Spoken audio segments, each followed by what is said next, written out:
many of you guys don't feel like you have a really successful relationship when it comes to the concept of habits?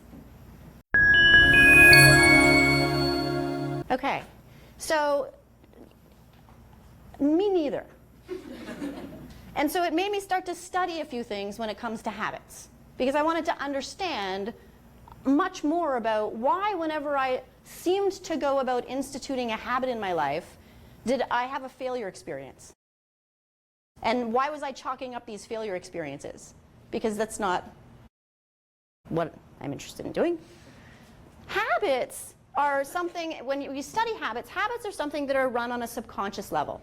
Okay, so a true habit is something like, I put the salt here.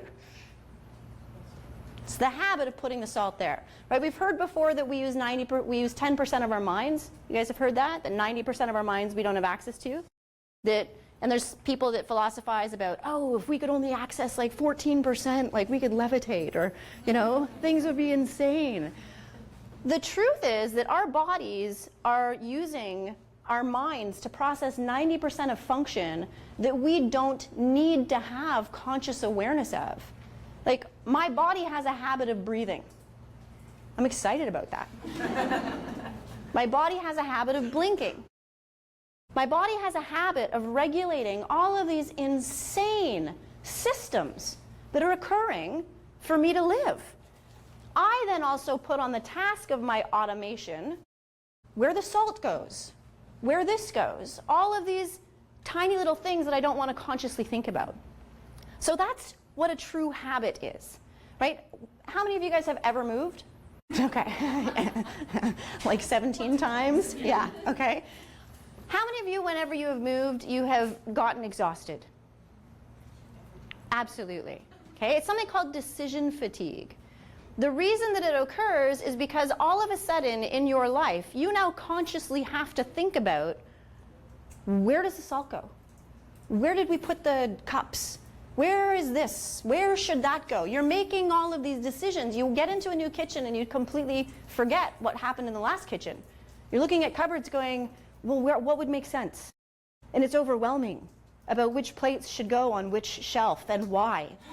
And you move them around, and it takes a long time. The average statistic is that it takes 90 days after you moved in somewhere for you to be able to recover from the decision fatigue of what occurred when you were moving. It's the reason why moving is so stressful.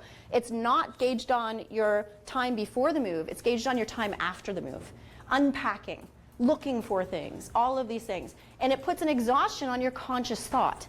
So conscious thought, the 10% of what we've got, do we really want to automate something that we really care about, like eating healthy, like exercising every day? So when it comes to habits, there's a whole bunch of really successful books. 21 days to do this, 28 days to do this. This seems familiar? Okay.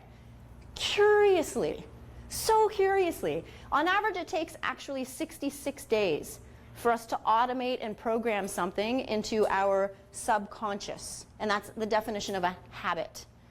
21 or 28 days, there is only one fact that is found when you take a look at the evidence in reported history. And it was one case study that was done. It's a book called Psycho-Cybernetics by Dr. Maxwell Maltz, and it was published in 1960. What he found was that it took on average 21 days for his patients to recover from their self-esteem issues after losing a limb. And this is the entire body of science that is leaning on the fact that all of us suck, because in 21 days we can't get our shit together to be able to go running every single morning. So it's interesting to me when we discover things like this. What it's done in my life is allowed me to stop caring if I have the right habits or not. My body's got the right habits. I breathe. The subconscious stuff that's happening, it's fantastic. The conscious stuff, I don't want that automated. I want it to become something that is a decision. And so in my life, I don't work at achieving new habits. I work on instituting new practices. Practices are things that are not regimented. Practices are things that you do 70, 80% of the time. Practices are things that you make a choice to have alive in your life whenever you feel like having them alive in your life. And you are totally okay with the days that you don't have them alive because they're practices. And you don't have to practice every day. And having a relationship with the concept of practices as opposed to the prison of habits has changed the way that I give myself permission to learn and to feel good about my choices and my decisions. And so that's something that has a huge impact on the way that we think, the way that we build our own self-confidence, the way that we build our own self-esteem.